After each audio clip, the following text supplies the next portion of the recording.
আমার রাসূল মসজিদে আকসা ইমামতির মুসাল্লায় দাঁড়ায় গেলেন।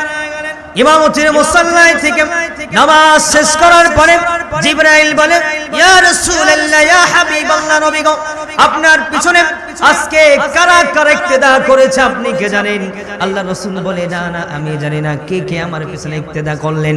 জিবরাইল বলে, ইয়া রাসূলুল্লাহ, ইয়া হাবিবাল্লাহ, ওগো নবীজি, আদম সফিউল্লাহ থেকে ঈসা রূহুল্লাহ পর্যন্ত যত পয়গম্বর পৃথিবীতে এসেছিলেন প্রত্যেক পয়গম্বর আজকে আপনার পিছনে ইক্তেদা করেছেন। ইয়া রাসূলুল্লাহ, ইয়া হাবিবাল্লাহ, নবীজি, আপনি শুধু আজকে আখেরি পয়গম্বর না, আপনি শুধু শেষ পয়গম্বর না, আপনি শুধু মুহাম্মদুর রাসূলুল্লাহ না, আপনি হলেন ইমামুল মুরসালিন, আপনি কুল কায়নাতের নবী, আপনি জান্নাতের নবী, আপনি জাহান্নামের নবী, আপনি পশু পাখির নবী, আপনি গাছপালার নবী, আপনি সাগরের নবী, আপনি সমুদ্রের নবী, আপনি সমস্ত কিছুর নবী।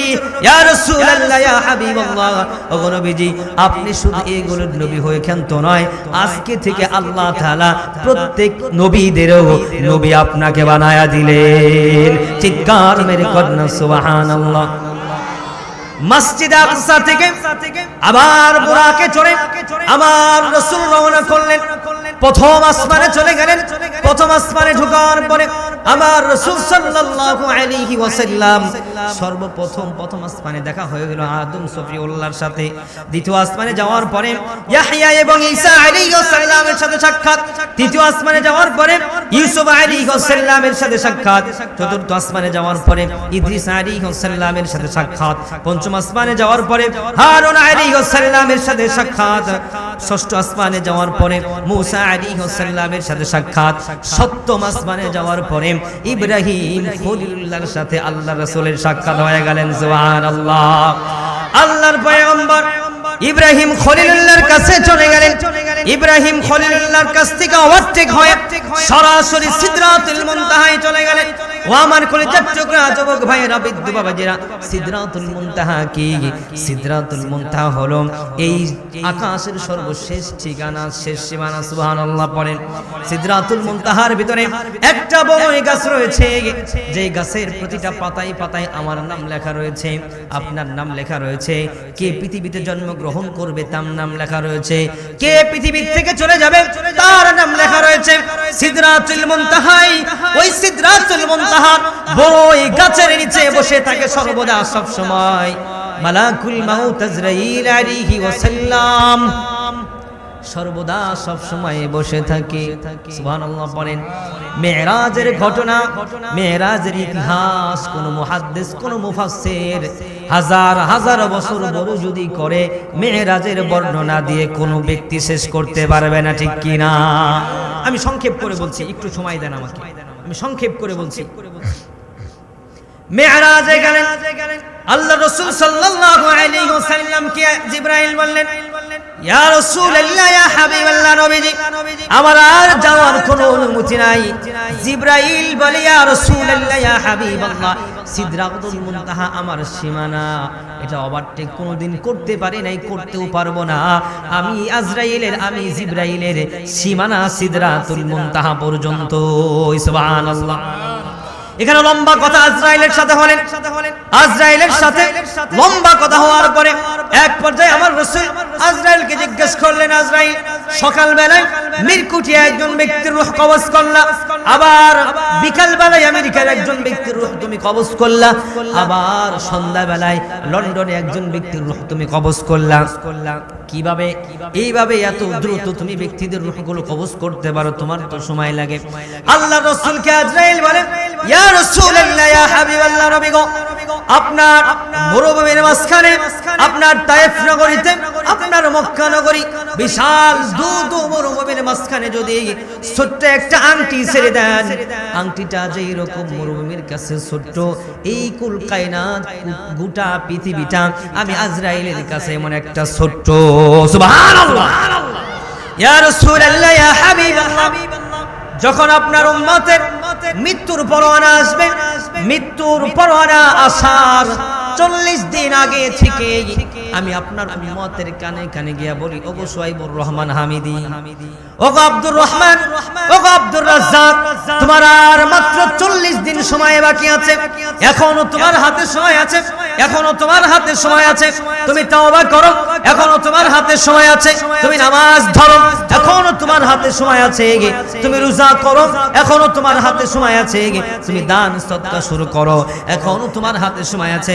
ইরজিই ইলা রাব্বিকি রাদিয়াতাম মারদিয়া, এখনো তোমার হাতে সময় আছে। আল্লাহর দিকে ফিরে যাও, ঠিক কি না? 39 দিনও আল্লাহ রাসূল ডাকে, 39 দিন আজরাইল ডাকে। 40 দিন যখন পার হয়ে যায়, সকাল বেলায় আজরাইল আলাইহি ওয়াসাল্লাম আমার আর আপনার কানে কানে যখন একদিন বাকি থাকে, তখন এসে ডেকে ডেকে বলে, তোমার হাতে এখনো 24 ঘন্টা সময় আছে, তোমার হাতে এখনো 20 ঘন্টা সময় আছে, তোমার হাতে এখনো 1 ঘন্টা সময় আছে। বান্দারে, তোমার এখনো সেন্স আছে, তোমার এখনো বুদ্ধি আছে, তোমার এখনো আকল আছে। বান্দারে, তুমি তওবা করে নাও, বান্দারে তুমি খালিসভাবে তওবা করে নাও। আল্লাহ সুবহানাহু ওয়া তাআলা তোমার তওবা কবুল করে তোমাকে জান্নাতি বানায়া দিবেন। চিৎকার মেরে কন্যা সুবহানাল্লাহ। আল্লাহ তাআলা জানায়া দিলেন, কুল ইন্নাল মাউতাল্লাযী তাফিরুনা মিনহু ফাইন্নাহু মুলাকীকুম সুম্মা তুরাদ্দুনা ইলা আলিমিল গায়বি ওয়াস শাহাদাতি ফায়ুনাব্বিউকুম বিমা কুনতুম তা'মালুন।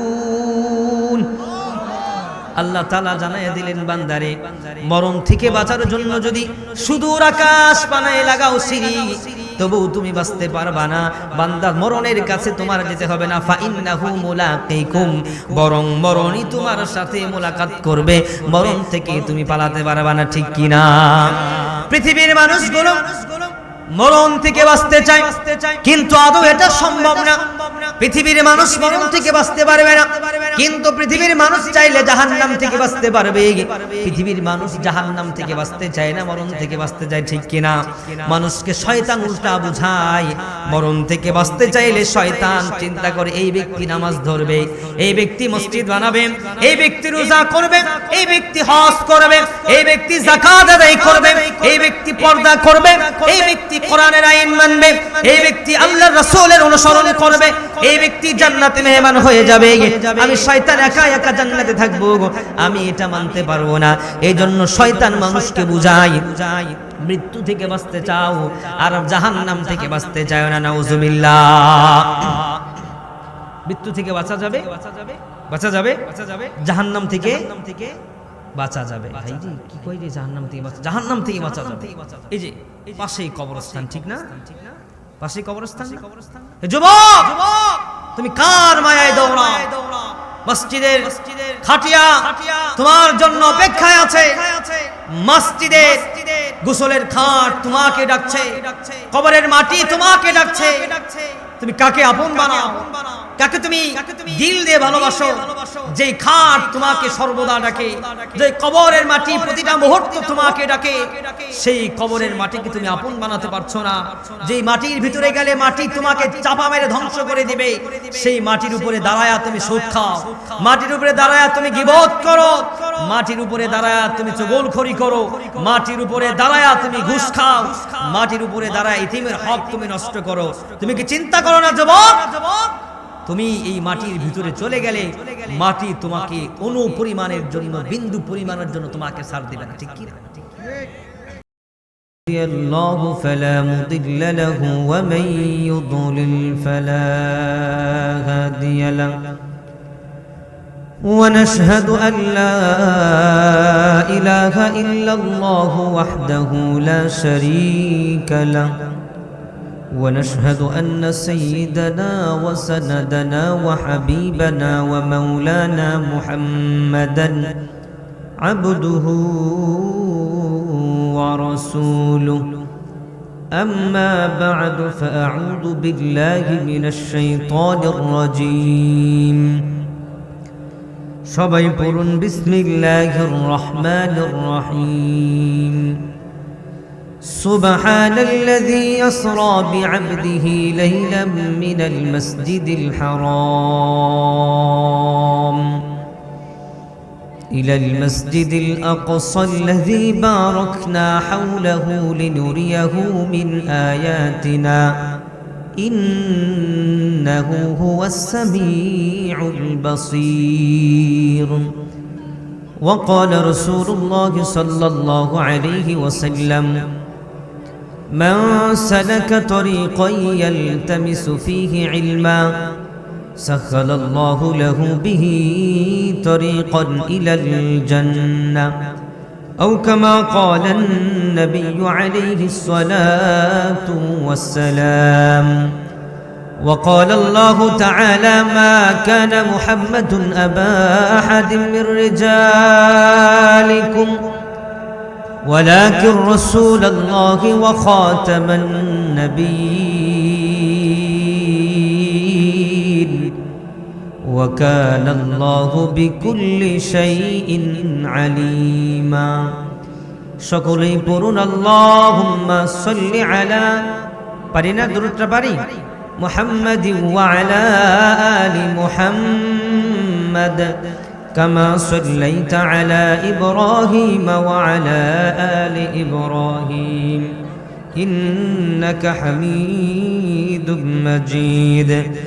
اللهم بارك على محمد وعلى آل محمد كما باركت على إبراهيم وعلى آل إبراهيم إنك حميد مجيد. لا إله إلا الله لا إله সুন্দর সবাই সবাই একসাথে লা ইলাহা, সবাই একসাথে জবান খোলে লা ইলাহা ইল্লাল্লাহ লা ইলাহা।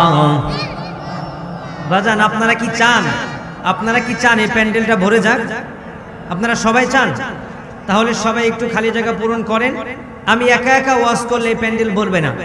আপনারা যদি আমার সাথে আওয়াজ করেন, ওয়াজ করেন, তাহলে ইনশাআল্লাহ এই প্যান্ডেল ভরবে। তাই একান্ত প্রয়োজন আপনাদের সহযোগিতা। নাম্বার 1 সহযোগিতা হচ্ছে আপনারা যেই শব্দগুলো দিবেন এটা একটু জোরে দিলে এই মাইক দিয়ে আপনাদের শব্দও যাবে ইনশাআল্লাহ। তাহলে যখন বাহিরের লোকজন শুনবে লোকজনের সমাগম আছে তখন এই প্যান্ডেল ভরে যাবে, ঠিক কি না? জিকির করি লা ইলাহা, হ্যাঁ মাশাআল্লাহ লা ইলাহা ইল্লাল্লাহ লা ইলাহা। কানের সাউন্ড চাই, যেটা কানে এটা বাড়িয়ে দেন। ইল্লাল্লাহ লা ইলাহা। ডাইকা হলেন আল্লাহর ওলি শাহজালাল নামজার শুনি, ডাইকা হলেন আল্লাহর ওলি শাহজালাল নামজার শুনি, যাই নামাজ বিছাইয়া হলেন সুরমা নদী পার। আল্লাহ আল্লাহ ডাকরে বান্দা মুমিন মুসলমান, আল্লাহ আল্লাহ আল্লাহ আল্লাহ। হ্যাঁ মাশাআল্লাহ আল্লাহ আল্লাহ। আল্লাহ যেই দিন কাজী হবে যারা যারা হিসাব নিবে, সেই দিন তোমায় কে তরাবে, সেই দিন তোমায় কে তরাবে। মুহাম্মদ রাসূল আখিরাতে পার হইবি তুই পুল সিরাতের পুল। আল্লাহ আল্লাহ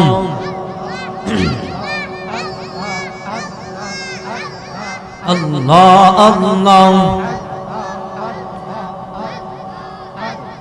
আল্লাহু আল্লাহু আল্লাহু আল্লাহ আল্লাহু আল্লাহু আল্লাহু আল্লাহ আল্লাহু আল্লাহু আল্লাহু আল্লাহ আল্লাহু আল্লাহু আল্লাহু আল্লাহ।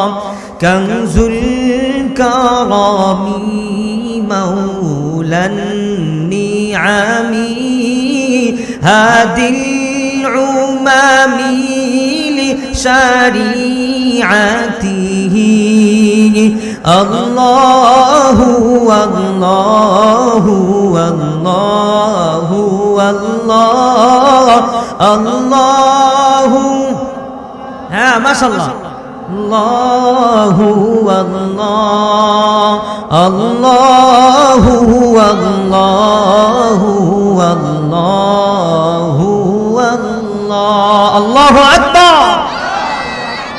আল্লাহ তাআলা অশেষ দয়াতে রেহাই মিরকুটিয়া কবরস্থান সংলগ্ন বাইতুল জান্নাহ জামে মসজিদের উন্নয়ন কল্পে পঞ্চম বার্ষিক ওয়াজ ও দোয়া মাহফিলে আসার বসার তৌফিক এনায়েত করেছেন সেই মহান সত্তা যে রব আমাদেরকে দুনিয়ার সমস্ত কাজ থেকে আলাদা করে শীতের রজনীতে আরামের বিছানা ছেড়ে দিয়ে আরামের ঘুমকে আলাদা করে দিনী কাজে জান্নাতের বাগানে আসার বসার তৌফিক দান করেছেন। এজন্য আমরা খুশি না বেজার?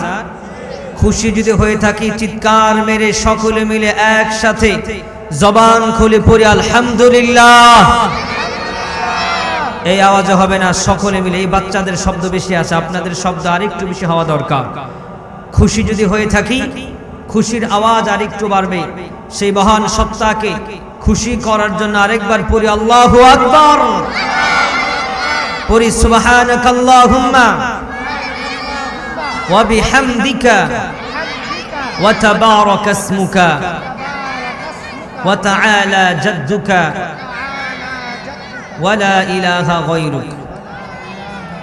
আজকের এই 16 জানুয়ারি রেহাই মিরকুটিয়া বাইতুল জান্নাহ জামে মসজিদের মাহফিলের সম্মানিত সভাপতি জনাব মোহাম্মদ হান্নান শিকদার, অবসর প্রাপ্ত বাংলাদেশ সেনাবাহিনী। আজকের মাহফিলের সহসভাপতি জনাব মোহাম্মদ নূর নবী শিকদার, বিশিষ্ট সমাজসেবক। আজকের এই মহতি জলসার উদ্বোধক হিসাবে যিনি আছেন জনাব মোহাম্মদ মমতাজ শিকদার, অবসর প্রাপ্ত বাংলাদেশ সেনাবাহিনী। আজকের মাহফিলের প্রধান অতিথি জনাব মোহাম্মদ আব্দুল জলিল, চ্যানেল 24 ঢাকা। উনি আছেন? আমি তো চ্যানেল 24-এ যাই। আছে আছে আসবে আসবে না? তাহলে তো রমজানে দেখা হবে ইনশাআল্লাহ। আজকের মাহফিলের সম্মানিত অতিথি আলহাজ মোহাম্মদ মিজান মন্ডল, নাকি নিজাম মন্ডল, বিশিষ্ট সমাজসেবক। প্রধান বক্তা হিসাবে আছেন হাফেজ মাওলানা আরিফ বিন জুলহাস। আজকের মাহফিলের আমার আগে আলোচনা করেছেন হাফেজ মোহাম্মদ রাজীব হোসেন সওদাগর, মুহতামিম আলোর পথে আল হুদা নুরানিয়া ক্যাডেট মাদ্রাসা চান্দক। আজকের মাহফিলের জিকির পরিচালনা আছেন হাফেজ মাওলানা মোহাম্মদ মনিরুল ইসলাম, রেহাই মিরকুটিয়া, যার আমন্ত্রণে আমি এখানে এসেছি। আল্লাহ তাআলা আমার এই ছোট ভাইকে দিনের জন্য হক্কানি আলেম, রব্বানি আলেম, ইলমে হেলেমে বারাকা দান করুন, পূর্ণ আল্লাহুম্মা আমিন। আজকের মাহফিলের দক্ষ পরিচালক হাফেজ মাওলানা মোহাম্মদ আশরাফুল ইসলাম, ইমাম ও খতিব অত্র মসজিদ। আরও আছেন হাফেজ মাওলানা মোহাম্মদ শহীদুল ইসলাম, ইমাম ও খতিব, রেহাই মিরকুটিয়া কেন্দ্রীয় জামে মসজিদ। সামনে উপবিষ্ট কলিজার টুকরা যুবক ভাইরা, পৃথ্য সমতুল্য বাবাজিরা, পর্দার আড়ালে অবলা সরলা মা ও বোনেরা, সবাইকে সালাম, আসসালামু আলাইকুম ওয়া রাহমাতুল্লাহি ওয়া বারাকাতুহু। আমরা খুবই ভাগ্যবান। আজকের এই রজনীটা হচ্ছে মেরাজের রজনী, সুবহানাল্লাহ পড়েন। এক নাম্বার হচ্ছে জুমাবারের রাত, জুমার দিন শেষে রাত তথা শনিবার রাত, আরবিতে শনিবার রাত। যাই হোক, তবু শুক্রবার ঘেঁষা ঘেঁষা আছে, তাই না? 2 নম্বর হচ্ছে আজকের এই রাতটা হচ্ছে মেরাজের রজনী, সুবহানাল্লাহ পড়েন। একটু জোরে কর না সুবহানাল্লাহ। মেরাজের রজনীতে আল্লাহ সুবহানাহু ওয়া তাআলা তার বন্ধুকে দিদার দিয়েছেন, সুবহানাল্লাহ পড়েন। যেই দিদারের মাধ্যমে আমরা নামাজ পেয়েছি, জান্নাত পেয়েছি, জাহান্নামের কথা পেয়েছি, আল্লাহ রাসূল সাল্লাল্লাহু আলাইহি ওয়াসাল্লামের উম্মতের পাওয়ার পেয়েছি। এই মেরাজের রজনীতে আল্লাহ সুবহানাহু ওয়া তাআলা উম্মতি মুহাম্মাদীকে পাওয়ার দান করেছেন, সুবহানাল্লাহ পড়েন। চিৎকার মেরে কোন সুবহানাল্লাহ। সম্মানিত সুধী, সবাই আমার পিতার চেয়েও বড় আছেন অনেকেই, বেশিরভাগ আমার কলিজার টুকরা বাপজানেন, আপনাদের পায়ে হাত দিয়ে বলি, সারা বাংলাদেশ দেশের বাহিরেও আলোচনা করি, কোথাও আমি ওয়াজ করার জন্য বসি না। বলতে পারেন হুজুর দাওয়াত দিয়ে আনছে, আপনি তো ওয়াজ করার জন্য, আপনি আবার বলেন কি? একটা কথা আমি আর আপনি একটু হিসাব করি, ওয়াজ করার জন্য বসলে আমি যে আওয়াজ দিব, কণ্ঠ দিব, কণ্ঠ দিয়ে শুনবেন, ভালো লাগবে।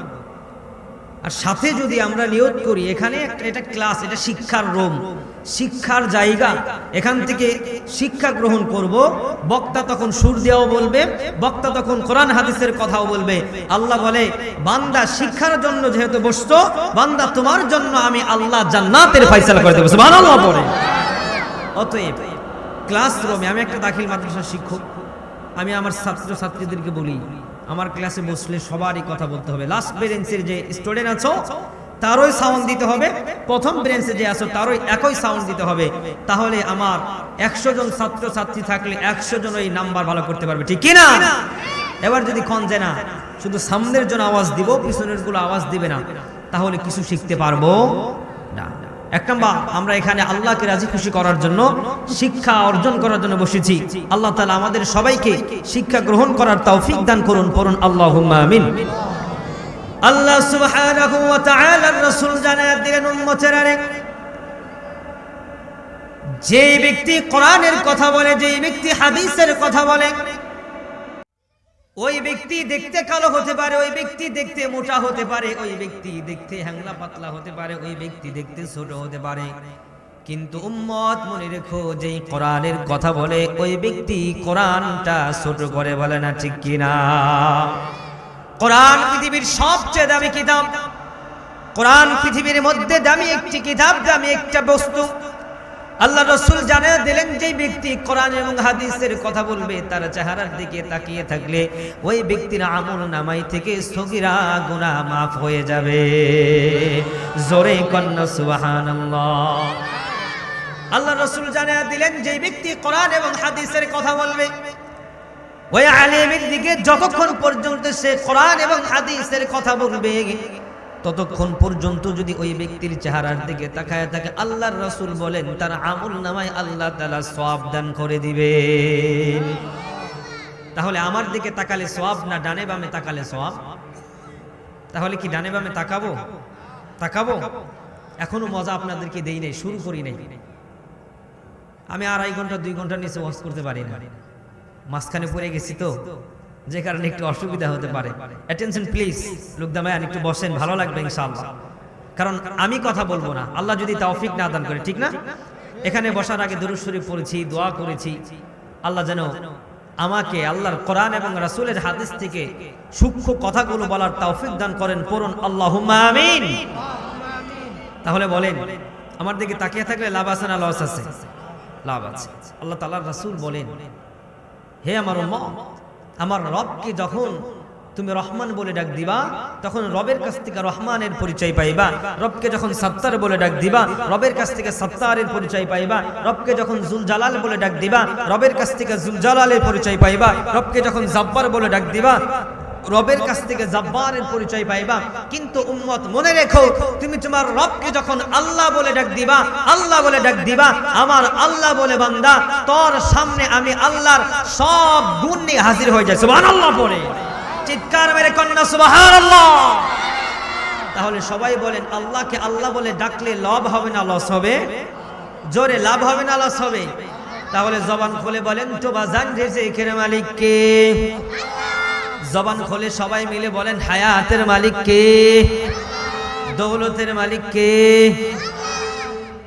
কষ্ট হয় আপনাদের? কষ্ট হচ্ছে, সবাই বলতে চাচ্ছেন না আল্লাহ, আমি ঔষধ দিচ্ছি আপনাদেরকে। আল্লাহ রাসূল বলেন, যে ব্যক্তি দিল থেকে, এটার নাম বাংলায় আত্মা, ইংরেজিতে হার্ট, আরবিতে হচ্ছে কলব। সুবহানাল্লাহ পড়ে।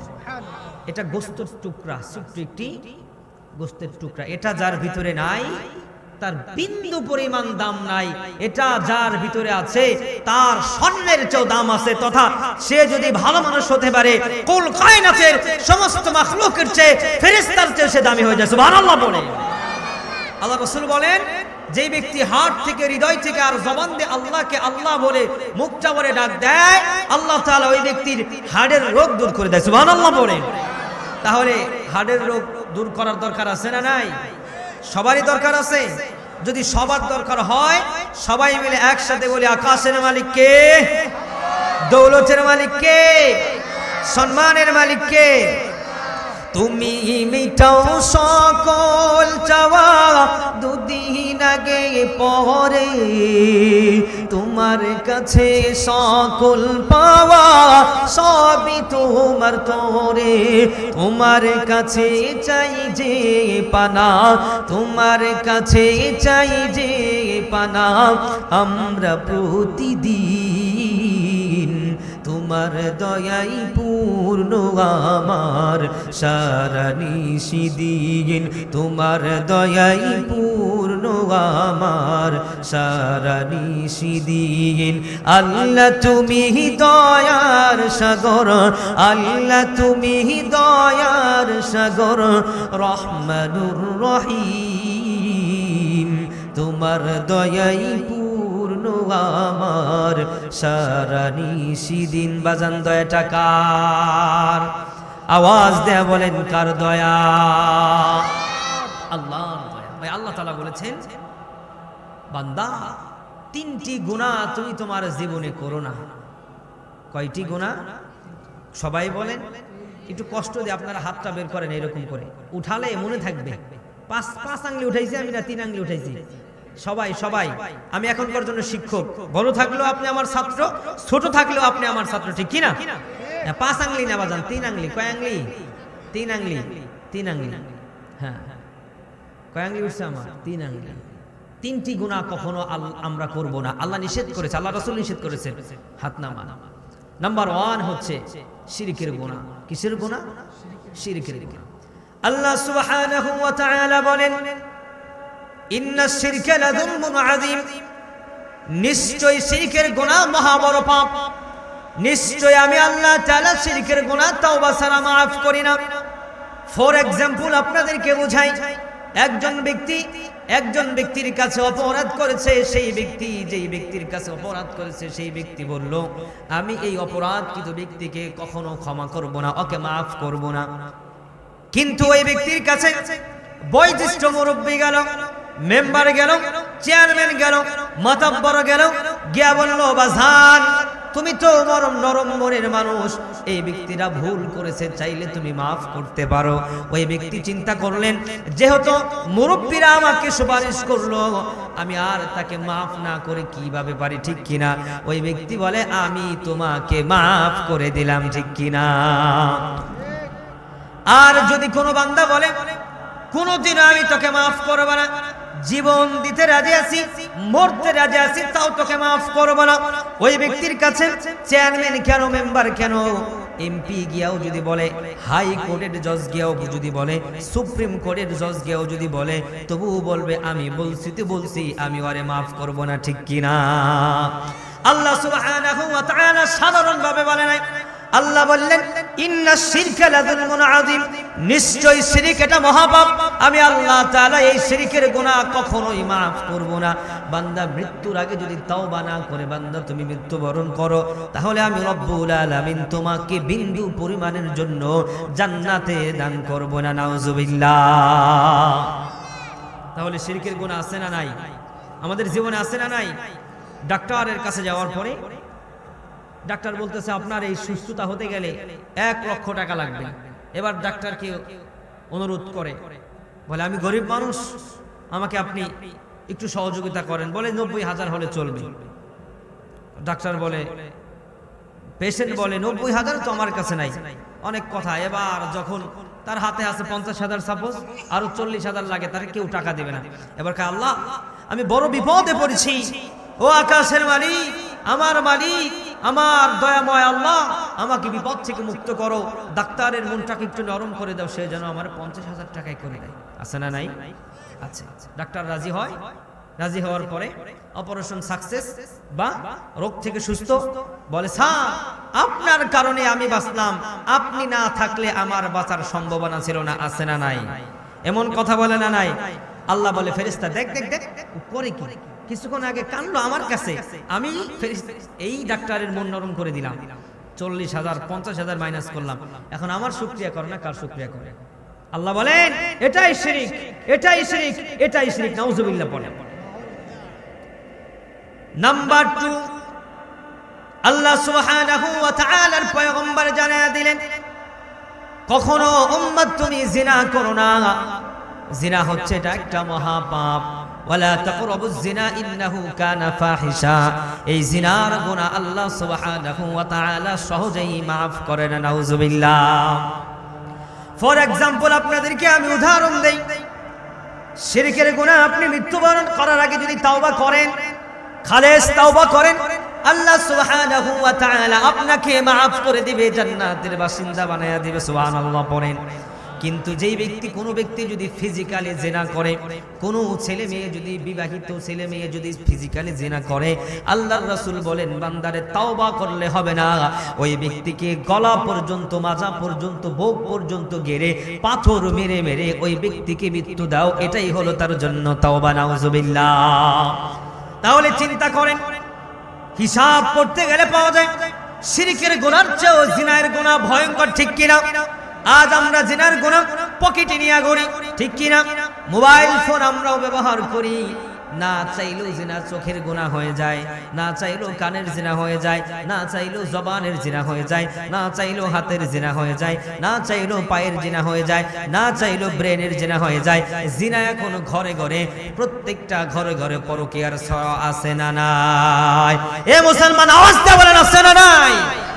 পরকীয়া এত পরিমাণ বেড়ে গিয়েছে, যে ব্যক্তি জিনা করবে, যে ব্যক্তি কি করবে, জোরে কয় না, কষ্ট হচ্ছে, যে ব্যক্তি জিনা করবে মানে খারাপ কাজ ছেলে মেয়ের মধ্যে করবে, হালাল পন্থা ছাড়া, আল্লাহর রাসূল জানায়া দিলেন ওই ব্যক্তির জীবনে এমন পাপ হবে, এমন বংশের মধ্যে কোনোদিন হয় নাই, যে রোগ তার বংশে কোনোদিন হয় নাই। তাহলে চিন্তা করেন, আপনি জিনা করতেছেন, আপনি তো ক্ষণস্থায়ীর জন্য শান্তি পাচ্ছেন, কিন্তু এমন রোগ হবে ওই ছেলে আর ওই মেয়ের জিন্দেগিতে, দেখবে যে তার পূর্বপুরুষ অতীতের মধ্যে এই রোগ নাই, নতুন রোগ তাকে দান করবে আল্লাহ তাআলা।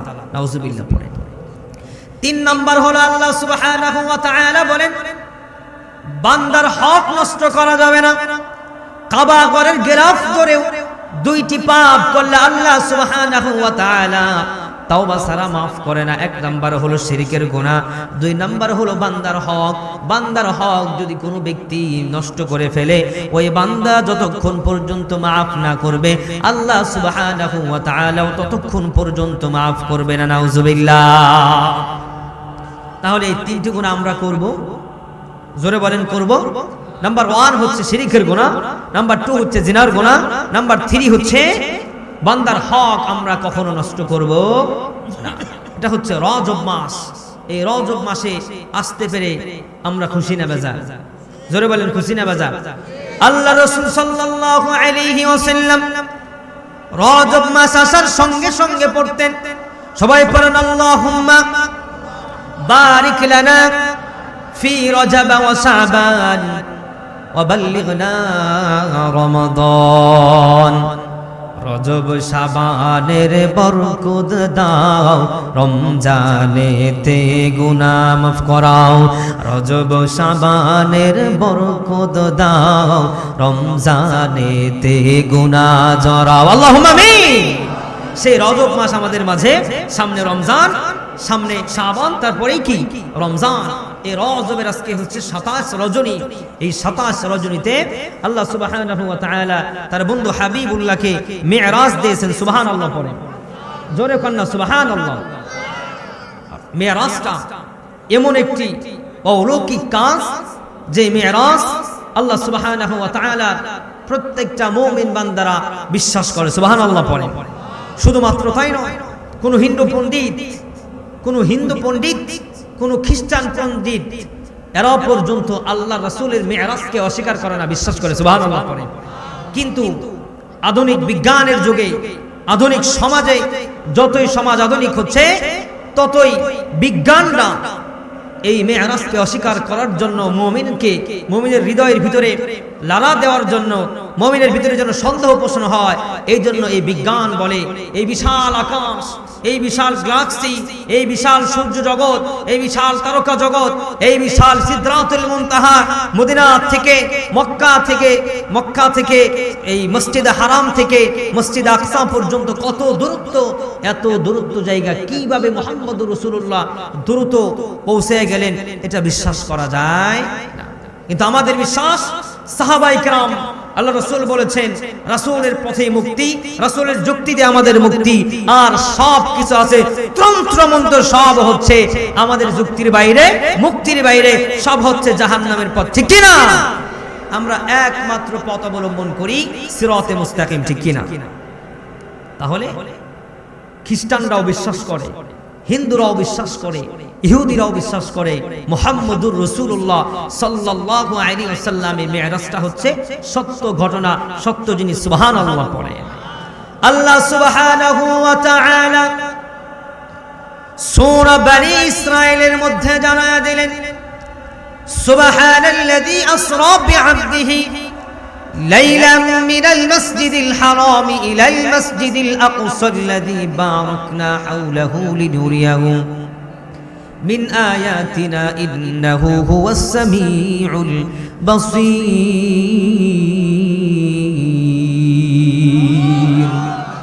আল্লাহ সুবহানাহু ওয়া তাআলার রাসূল পয়গম্বর আরবি মুহাম্মদুর রাসূলুল্লাহ উম্মে হানি রাদিয়াল্লাহু তাআলা আনহার ঘরে ঘুমিয়েছিলেন।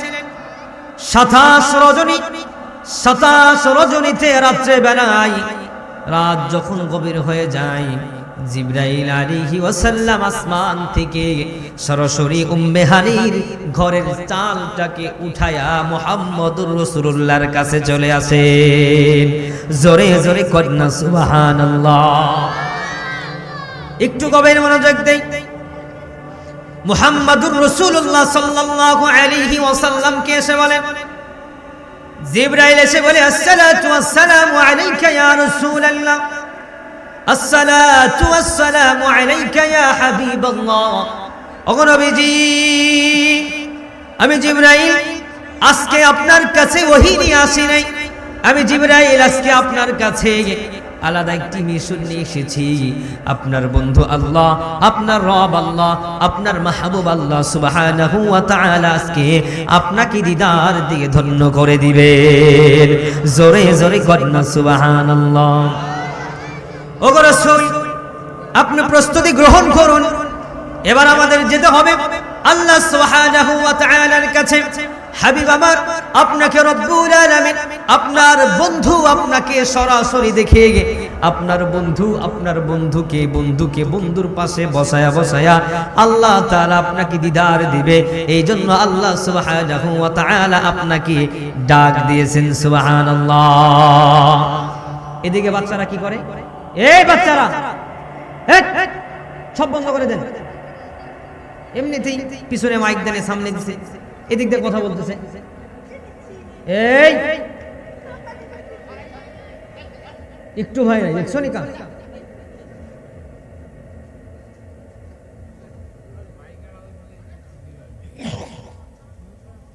তাহলে আল্লাহ রাসূল ছিলেন উম্মে হানির ঘরে, উম্মে হানি রাদিয়াল্লাহু তাআলা আনহার ঘরে ছিলেন। সুবহানাল্লাহ পড়ে আল্লাহ রাসূলকে আসলেন, আসার পরে বলেন, ইয়া রাসূলুল্লাহ, আপনি প্রস্তুতি গ্রহণ করুন, আল্লাহর দিদার দেওয়ার জন্য আল্লাহ অপেক্ষায় আছে। সুবহানাল্লাহ পড়েন, জোরে কন্যা সুবহানাল্লাহ। আল্লাহর দিদার পাওয়ার আমাদের দরকার আছে না নাই? জোরে বলেন, আছে না নাই? দরকার আছে। উম্মে হানির ঘর থেকে আমার রাসূল সাল্লাল্লাহু আলাইহি ওয়াসাল্লাম প্রস্তুতি গ্রহণ করলেন। প্রস্তুতি গ্রহণ করার পরে রাসূল করিম সাল্লাল্লাহু আলাইহি ওয়াসাল্লামের কাছে বুরাক চলে আসলেন। সুবহানাল্লাহ পড়েন। অ্যাটেনশন প্লিজ, সবাই একটু মনোযোগ দেই। জিবরাইল এসে রাসূল করিম সাল্লাল্লাহু আলাইহি ওয়াসাল্লামকে নিয়ে গেলেন সরাসরি। সুবহানাল্লাযী আসরা বিআবদিহি, রওনা করলেন, আসরা বিআবদিহি লাইলাম মিনাল মাসজিদিল হারাম। উম্মে হানি রাদিয়াল্লাহু তাআলা আনহার ঘর থেকে মসজিদে হারামে নিয়ে গেলেন, যেটাকে আমরা মক্কা মুকাররমা বাইতুল্লাহ নামে চিনি। সুবহানাল্লাহ পড়েন। আল্লাহ তাআলা বলেন ইন্না আউওয়ালা বাইতি উদিআ লিন-নাস লাল্লাযী বিবাক্কাতা মুবারাকান ওয়া হুদাল লিল আলামিন। পৃথিবী সৃষ্টি করার পরে সর্বপ্রথম এই পৃথিবীতে আমি আমার ঘর বাইতুল্লাহকে সৃষ্টি করলাম। সুবহানাল্লাহ। আল্লাহ রাসূল বলেন তিন জিনিসের দিকে তাকালে সব। এক নাম্বার হলো উনজুর ইলাল মুসহাফ। আল্লাহ রাসূল বললেন বান্দা উম্মতেরা রে, কোরআন তোমার পড়তে হবে না, কোরআন তোমার সইতে হবে না, কোরআন তোমার ধরতে হবে না, শুধুমাত্র কোরআনুল কারীমের দিকে তাকাবা। তাকানোই মাত্র আমি আল্লাহ তাআলা তোমার আমল নামায় 10টি নেকি দান করে দেব। নাম্বার 2 উনজুর ইলা ওয়াজহিল ওয়ালিদাইন। ও আমার বাংলাদেশের মুসল্লিরা রে, ও আমার রেহাইমির কুঠিয়ার টাঙ্গাইলের বাবাজিরা রে, হজ করতে মদিনায় যাইতে হবে না, হজ করতে মক্কায় যেতে হবে না, হজ আপনার বাড়ির ভিতরে বসে রয়েছে।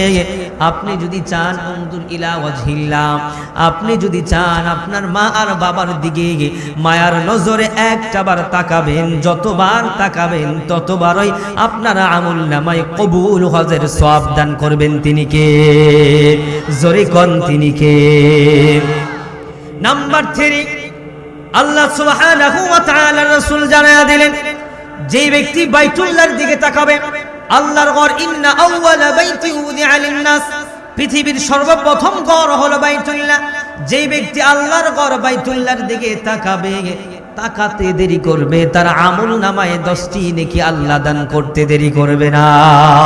চিৎকার মেরে করেন সুবহানাল্লাহ। উম্মে হানির ঘর থেকে আমার রাসূলকে নিয়ে আসলেন মসজিদে হারামে। মসজিদে হারামে আনার পরে রাসূল করিম সাল্লাল্লাহু আলাইহি ওয়াসাল্লামকে হাউজে কাউসারের পানি দিয়া, জমজমের পানি দিয়া আমার রাসূলকে গোসল করায়া পুতু পবিত্র করে দিলেন। সুবহানাল্লাহ। জিবরাইল আর মিকাইল আসেন, জিবরাইল আলাইহিস সালাম, মিকাইল আলাইহিস সালাম এসেন আল্লাহর রাসূলের সিনা মুবারকটা ফাড়লেন। সুবহানাল্লাহ বলেন। সিনা মুবারকটা ফেরে, যেটাকে আমরা এখন ওপেন হার্ট সার্জারি নামে চিনি, সিনা মুবারক ফেরে সমস্ত কিছু সুন্দর করে ধুয়ে পাক পবিত্র করে আল্লাহ রাসূল তো এমনি পুতু পবিত্র, আবার যাবে আল্লাহর কাছে। আল্লাহ বলেন আমার বন্ধুকে এমন দিদার দিব যেটার মাধ্যমে আমি আমার বন্ধুকে সমস্ত কিছু দিয়ে দিব। আলাম নাশরাহ লাকা সাদরাক ওয়া ওয়াদা'না আনকা বিজরাকা আল্লাযী আনকাযা যাহরাক। সুবহানাল্লাহ বলেন। There is no contradiction between the Holy Book Quran and science. বিজ্ঞান যত বিকশিত আর আধুনিক হচ্ছে, বিজ্ঞান ততই আমার কোরআনুল কারীমের কাছে ভিক্ষার থলি নিয়ে দাঁড়াচ্ছে। সুবহানাল্লাহ পড়ে। এই বিজ্ঞান বলে আমরা ওপেন হার্ট সার্জারি বের করেছি, আমরা ফিঙ্গারপ্রিন্টের তথ্য বের করেছি, আমরা চোখের লেন্সের পাওয়ারের তথ্য বের করেছি, কিন্তু মোল্লারা কিছুই পারে না, মোল্লারা কিচ্ছু জানে না। আমি বলি মোল্লা যা জানে তুমি তার ছাতার মতো জানো না, ঠিক কি না? তুমি তো মাত্র 400 বছর আগে এটা পরিষ্কার করলে ওপেন হার্ট সার্জারি। আর আমার আল্লাহ সুবহানাহু ওয়া তাআলা সূরা আলাম নাশরাহের মধ্যে জানায়া দিলেন আলাম নাশরাহ লাকা সাদরাক ওয়া ওয়াদা'না আনকা বিজরাক। তাফসীরের দিকে আপনি তাকান, তাফসীর ইবনে কাসির, তাফসীরে জালালাইন, তাফসীর রূহুল বায়ানের দিকে আপনি তাকান, দেখেন আল্লাহ সুবহানাহু ওয়া তাআলা জানিয়ে দিলেন আল্লাহ তাআলা বান্দাকে যে ওপেন হার্ট সার্জারি নামে একটা চিকিৎসা আছে 1450 বছর আগেই কোরআনুল কারীমে আল্লাহ জানিয়ে দিলেন। সুবহানাল্লাহ। প্রমাণ পাইলাম না? মসজিদে হারামের মধ্যে নিলেন, সিনাটা ফাড়লেন, আল্লাহ রাসূল সাল্লাল্লাহু আলাইহি সাল্লামকে একেবারে সুই সুতা ছাড়া এটাকে সেলাই করে আবার আগের মতো করে দিলেন। তুমি ডাক্তার তো সেলাই করে তারপর এটাকে সমান করতে হয়, ঠিক কি না? কিন্তু আল্লাহ রাসূল সাল্লাল্লাহু আলাইহি সাল্লামকে সেলাই করে এটা করে নাই। সুবহানাল্লাহ পড়েন। আল্লাহ রাসূলকে মসজিদে হারাম থেকে বললেন ইয়া রাসূলুল্লাহ, ইয়া হাবিবাল্লাহ, নবী গো চলেন যে আর দেরি করা যাবে না। এবার আবার বুরাকের উপরে রওনা করলেন।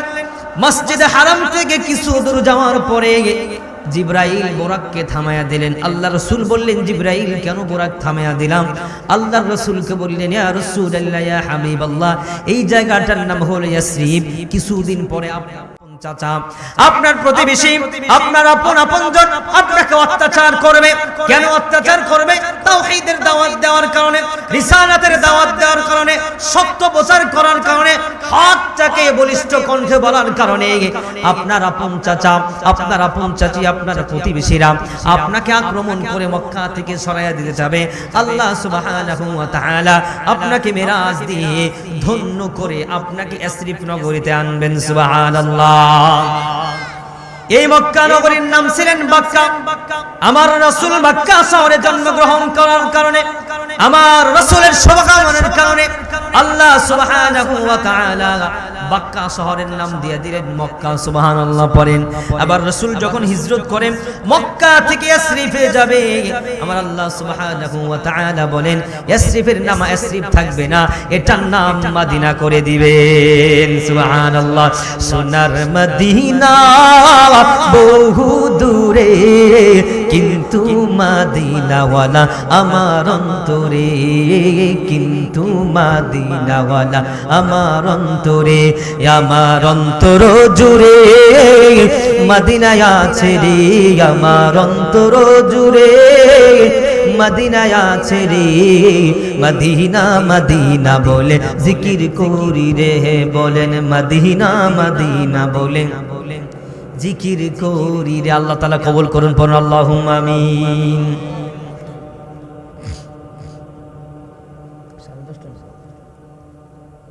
এক ঘন্টা কি কালেকশন হবে? 10:30 আসবে কালেকশন, ঢুকবো? একটু গুছিয়ে নি, একটু গুছিয়ে নি। আল্লাহ রাসূল সাল্লাল্লাহু আলাইহি ওয়াসাল্লাম ইয়াসরিফে গেলেন। জিবরাইল জানিয়ে দিলেন ইয়া রাসূলুল্লাহ, ইয়া হাবিবাল্লাহ, এটা হলো ইয়াসরিফ নগরী। আবার কিছু দূর যাওয়ার পরে আবার বুরাক থামায়া দিলেন। আল্লাহ রাসূল বললেন জিবরাইল, কেন তুমি বুরাকটা থামায়া দিলা? জিবরাইল বলেন ইয়া রাসূলুল্লাহ, ইয়া হাবিবাল্লাহ, এটা হলো তুরে পর্বত।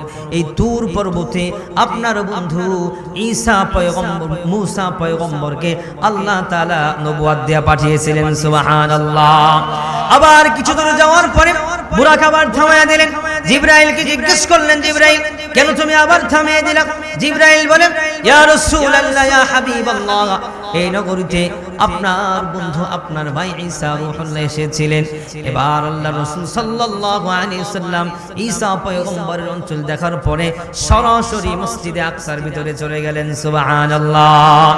আমার রাসূল মসজিদে আকসার ভিতরে প্রবেশ করে ডানে তাকায়, বামে তাকায়, সামনে তাকায়, পিছনে তাকায়, দেখে মুসল্লি দিয়ে কানায় কানায় ভরপুর হয়ে গেছে। চিৎকার বের করেন সুবহানাল্লাহ। জিবরাইলকে বলে, জিবরাইল কেন আমাকে মসজিদে আকসায় নিয়ে আসলাম? জিবরাইল বলে ইয়া রাসূলুল্লাহ, ইয়া হাবিবাল্লাহ, নবীজি আপনি দেখেন মাঝখান দিয়ে একটা রাস্তা তৈরি রয়েছে, এই রাস্তা দিয়ে সোজা আপনি মিম্বারের ভিতরে চলে যান।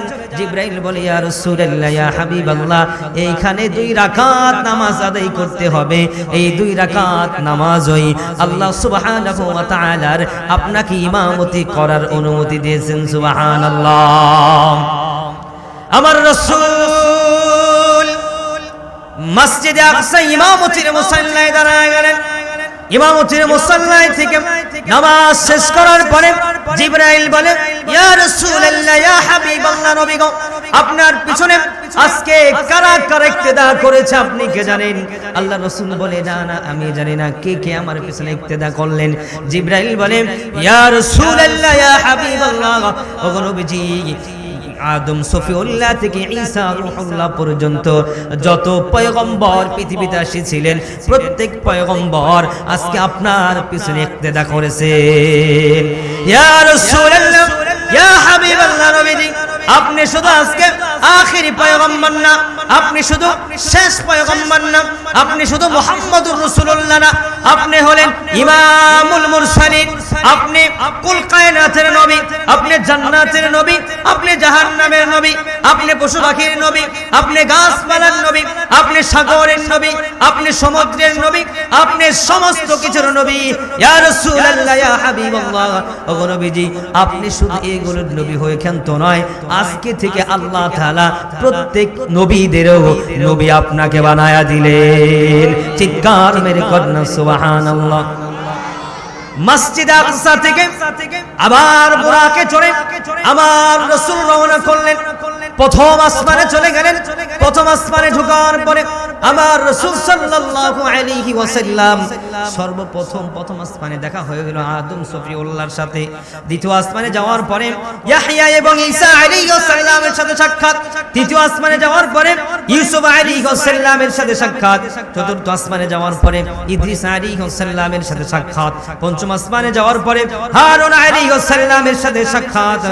ষষ্ঠ আসমানে যাওয়ার পরে মুসা আলাইহিস সালামের সাথে সাক্ষাৎ। সপ্তম আসমানে যাওয়ার পরে ইব্রাহিম খলিলুল্লাহর সাথে আল্লাহর রাসূলের সাক্ষাৎ হয়ে গেলেন। সুবহানাল্লাহ। আল্লাহর পয়গম্বর ইব্রাহিম খলিলুল্লাহর কাছে চলে গেলেন। ইব্রাহিম খলিলুল্লাহর কাছ থেকে ওভারটেক হয়ে সরাসরি সিদরাতুল মুনতাহায় চলে গেলেন। ও আমার কলিজার টুকরা যুবক ভাইয়েরা, বৃদ্ধ বাবাজিরা, সিদরাতুল মুনতাহা কি? সিদরাতুল মুনতাহা হলো এই আকাশের সর্বশেষ ঠিকানা, শেষ সীমানা। সুবহানাল্লাহ পড়েন। সিদরাতুল মুনতাহার ভিতরে একটা বড় গাছ রয়েছে, যে গাছের প্রতিটা পাতায় পাতায় আমার নাম লেখা রয়েছে, আপনার নাম লেখা রয়েছে। কে পৃথিবীতে জন্মগ্রহণ করবে তার নাম লেখা রয়েছে, কে পৃথিবী থেকে চলে যাবে তার নাম লেখা রয়েছে। সিদরাতুল মুনতাহায়, ওই সিদরাতুল মুনতাহার বড় গাছের নিচে বসে থাকে সর্বদা সব সময় মালাকুল মাউত আজরাইল আলাইহি ওয়াসাল্লাম, সর্বদা সব সময় বসে থাকে। সুবহানাল্লাহ পড়েন। মেরাজের ঘটনা, মেরাজের ইতিহাস কোন মুহাদ্দিস, কোন মুফাসসির হাজার হাজার বছর বড় যদি করে, মেরাজের বর্ণনা দিয়ে কোন ব্যক্তি শেষ করতে পারবে না, ঠিক কি না?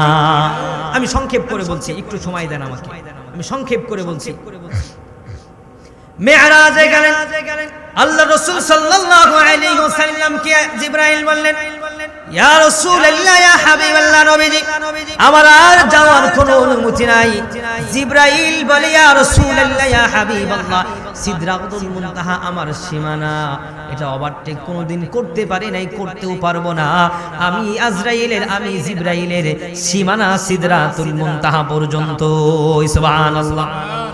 এখানে লম্বা কথা আজরাইলের সাথে হলেন, আজরাইলের সাথে লম্বা কথা হওয়ার পরে এক পর্যায়ে আমার রাসূল আজরাইলকে জিজ্ঞেস করলেন, আজরাইল, সকাল বেলায় মিরকুটে একজন ব্যক্তির রূহ কবজ করলা, আবার বিকাল বেলায় আমেরিকার একজন ব্যক্তির রূহ তুমি কবজ করলা, আবার সন্ধ্যা বেলায় লন্ডনে একজন ব্যক্তির রূহ তুমি কবজ করলা। কিভাবে এইভাবে এত দ্রুত তুমি ব্যক্তিদের রূহগুলো কবজ করতে পারো? তোমার তো সময় লাগে। আল্লাহর রাসূলকে আজরাইল বলে, ইয়া রাসূলুল্লাহ, ইয়া হাবিবাল্লাহ, নবী গো, আপনার মরুভূমির মাঝখানে, আপনার তায়েফ নগরীতে, আপনার মক্কা নগরী, বিশাল দু মরুভূমির মাঝখানে যদি ছোট্ট একটা আংটি ছেড়ে দেন, আংটিটা যেই রকম মরুভূমির কাছে ছোট্ট, এই কুল কায়নাত গোটা পৃথিবীটা আমি আজরাইলের কাছে এমন একটা ছোট্ট। সুবহানাল্লাহ। ইয়া রাসূলুল্লাহ, ইয়া হাবিবাল্লাহ, যখন আপনার উম্মতের মৃত্যুর পরোয়ানা আসবে, মৃত্যুর পরোয়ানা আসার 40 দিন আগে থেকে আমি আপনার উম্মতের কানে কানে গিয়া বলি, ওগো সুহাইবুর রহমান হামিদি, ওগো আব্দুর রহমান, ওগো আব্দুর রাজ্জাক, তোমার আর মাত্র 40 দিন সময় বাকি আছে, এখনো তোমার হাতে সময় আছে, এখনো তোমার হাতে সময় আছে, তুমি তাওবা করো, এখনো তোমার হাতে সময় আছে, তুমি নামাজ ধরো, এখনো তোমার হাতে সময় আছে, তুমি রোজা করো, এখনো তোমার হাতে সময় আছে, তুমি দান সদকা শুরু করো, এখনো তোমার হাতে সময় আছে, ইরজিই ইলা রাব্বিকি রাদিয়াতাম মারদিয়া, এখনো তোমার হাতে সময় আছে, আল্লাহর দিকে ফিরে যাও, ঠিক কি না? 39 দিনও আল্লাহ রাসূল ডাকে, 39 দিনও আজরাইল ডাকে।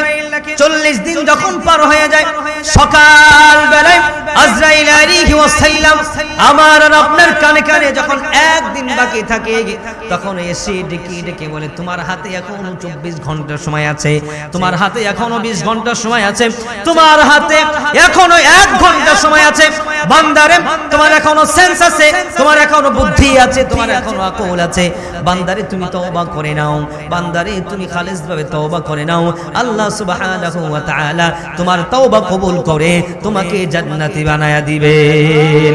চিৎকার মেরে কন্যা সুবহানাল্লাহ। আল্লাহ তাআলা জানায়া দিলেন কুল ইন্নাল মাউতাল্লাযী তাফিররুনা মিনহু ফাইন্নাহু মুলাকীকুম সুম্মা তুরাদ্দুনা ইলা আলিমিল গায়বি ওয়াস শাহাদাতি ফায়ুনাব্বিউকুম বিমা কুনতুম তা'মালুন। আল্লাহ তাআলা জানায়া দিলেন বান্দারে মরণ থেকে বাঁচার জন্য যদি সুদূর আকাশ পানায় লাগাও সিঁড়ি তবু তুমি বাঁচতে পারবা না। বান্দা মরণের কাছে তোমার যেতে হবে না, ফাইন্নাহু মুলাকীকুম, বরং মরণই তোমার সাথে মোলাকাত করবে, মরণ থেকে তুমি পালাতে পারবা না, ঠিক কি না? পৃথিবীর মানুষগুলো মরণ থেকে বাঁচতে চায় কিন্তু আদৌ এটা সম্ভব না। পৃথিবীর মানুষ মরণ থেকে বাঁচতে পারবে না কিন্তু পৃথিবীর মানুষ চাইলে জাহান্নাম থেকে বাঁচতে পারবে। পৃথিবীর মানুষ জাহান্নাম থেকে বাঁচতে চায় না, মরণ থেকে বাঁচতে চায়, ঠিক কিনা? মানুষকে শয়তান উল্টা বুঝায়। মরণ থেকে বাঁচতে চাইলে শয়তান চিন্তা করে এই ব্যক্তি নামাজ ধরবে, এই ব্যক্তি মসজিদ বানাবে, এই ব্যক্তি রোজা করবে, এই ব্যক্তি হজ করবে, এই ব্যক্তি যাকাত আদায় করবে, এই ব্যক্তি পর্দা করবে, এই ব্যক্তি কোরআনের আইন মানবে, এই ব্যক্তি আল্লাহর রাসূলের অনুসরণ করবে, এই ব্যক্তি জান্নাতে মেহমান হয়ে যাবে। আমি শয়তান একা একা জান্নাতে থাকবো, আমি এটা মানতে পারবো না। এই জন্য শয়তান মানুষকে বুঝায় মৃত্যু থেকে বাঁচতে চাও আর জাহান্নাম থেকে বাঁচতে চাও না। নাউজুবিল্লাহ।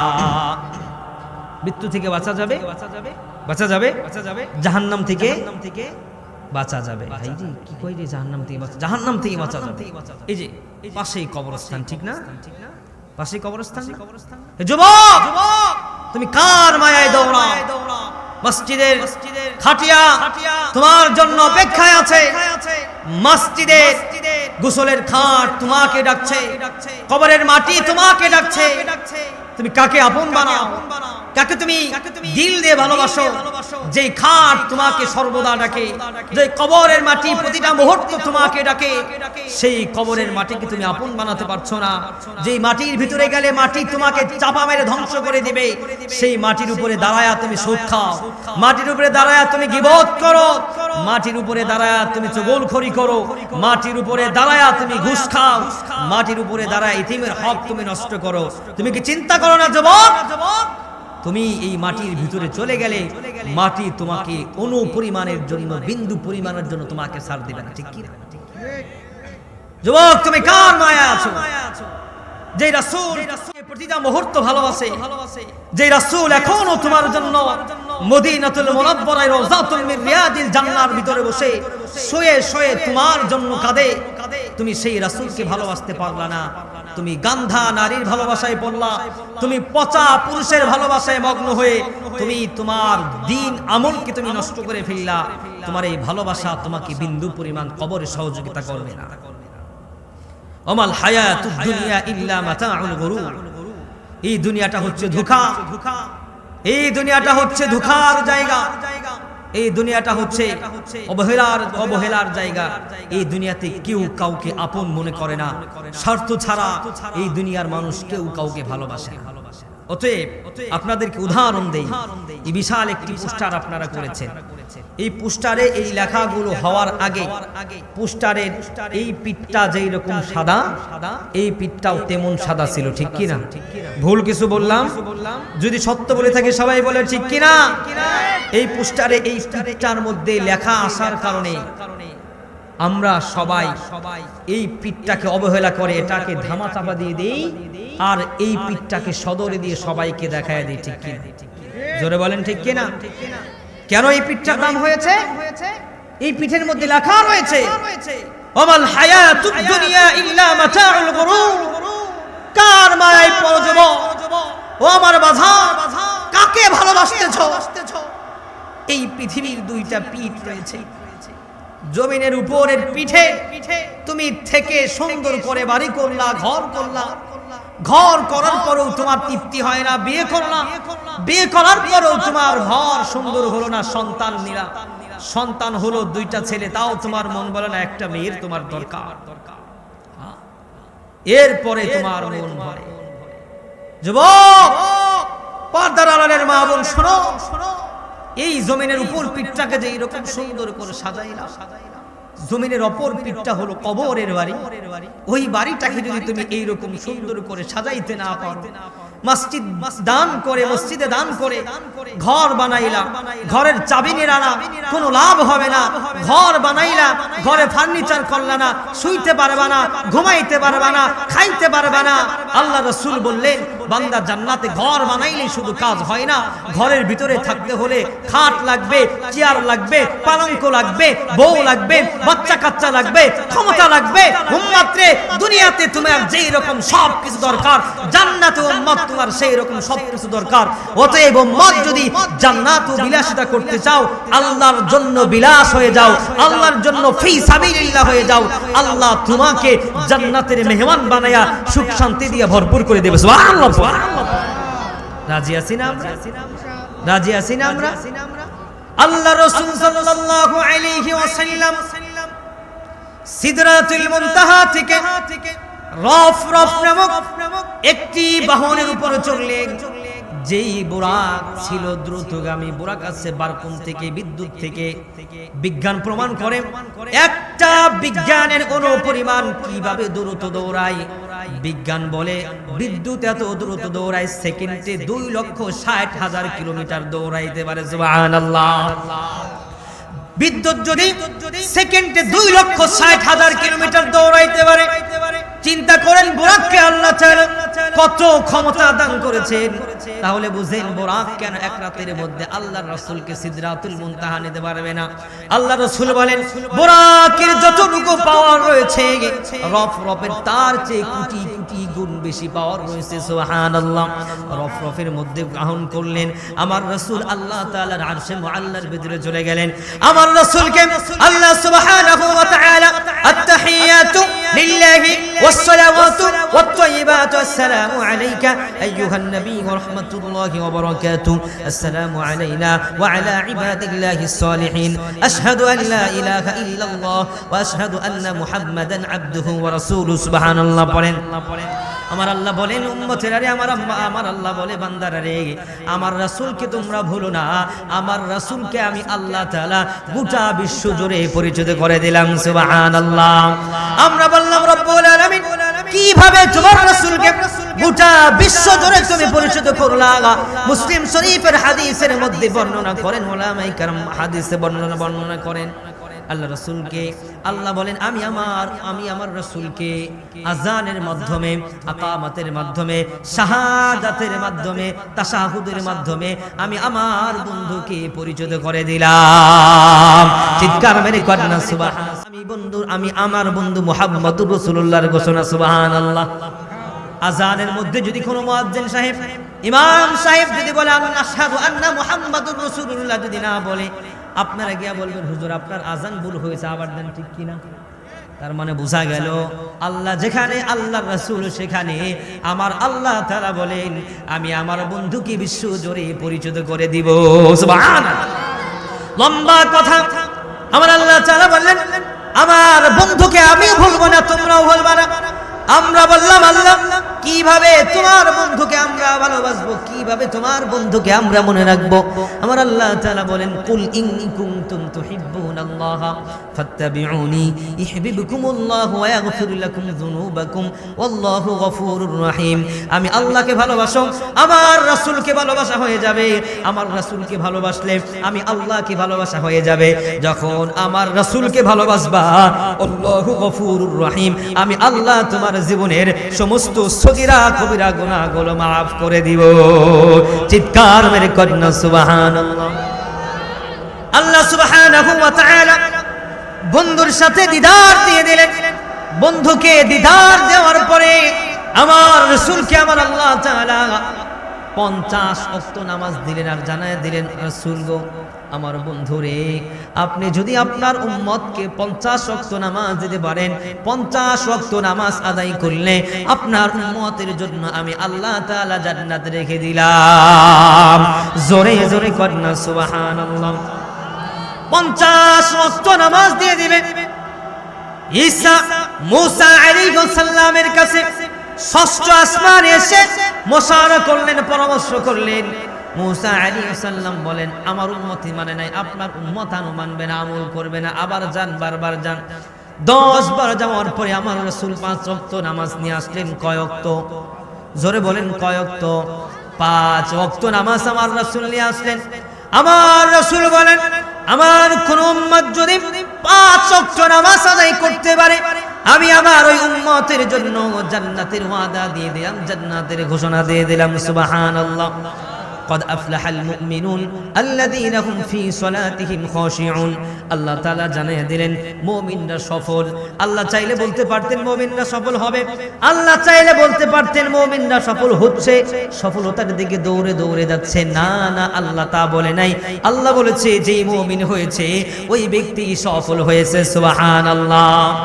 আমরা প্রশ্ন করলাম, রব্বুল আলামিন মুমিন কারা? আল্লাহ বললেন আল্লাযীনা হুম ফি সালাতিহিম খাশিউন। যেই ব্যক্তি 5 ওয়াক্ত নামাজ পড়ে, সহি শুদ্ধ করে নামাজ পড়ে, ওই ব্যক্তি হলো মুমিন। সুবহানাল্লাহ। আল্লাহ রাসূলের হাদিস প্রমাণ করে, সহিহুল বুখারীর হাদিস, রাজুলুন কলবুহু মুআল্লাকুন ফিল মাসাজিদ।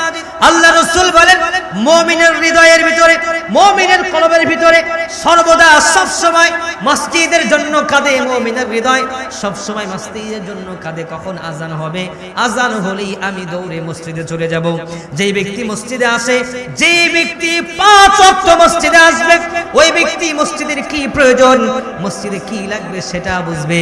যে ব্যক্তি মসজিদে আসবে না, ওই ব্যক্তি বুঝবে না, ঠিক কিনা? যারা 5 ওয়াক্ত নামাজ আদায় করেন, তারা আপনারা শীতের সময় চিন্তা করেছেন ঠান্ডার মধ্যে নামাজ আদায় করা যাবে না। কার্পেট হলে আমরা আরামে আরামে সিজদায় লম্বা টাইম থাকতে পারবো, ঠিক কিনা? ঠান্ডার মধ্যে সিজদা দিলে দ্রুত উঠতে মন চায়, আর সিজদার জায়গাটা যদি একটু গরম হয়, একটু লম্বা সিজদা দিলেও কোনো আপত্তি নাই, ঠিক কিনা? শীতের দিন গেল, গরমের সময় যেই ব্যক্তি 5 ওয়াক্ত নামাজে আছে, ওই ব্যক্তি চিন্তা করে মসজিদের ভিতরে ফ্যান নাই, একটা ফ্যান হলে ভালো হতো, আরামে নামাজ আদায় করতে পারতাম, বাতাসের চিন্তা নামাজে দাঁড়ায় দাঁড়ায় করতাম না। অতএব যারা মসজিদে আসে তারাই মসজিদের কদর করতে পারে, মসজিদে যারা আসে না তারা মসজিদের কদর জানে না, ঠিক কিনা? আল্লাহ রাসূল সাল্লাল্লাহু আলাইহি ওয়াসাল্লাম জানায়া দিলেন 5 ওয়াক্ত নামাজ যদি আমার উম্মতেরা আদায় করতে পারে, আমার উম্মতের জন্য জান্নাত রেখে দিলাম। সুবহানাল্লাহ পড়েন। আর 5 ওয়াক্ত নামাজ যদি আমার উম্মতেরা আদায় না করে, আমার উম্মতের জন্য 5টা ক্ষতি রয়েছে।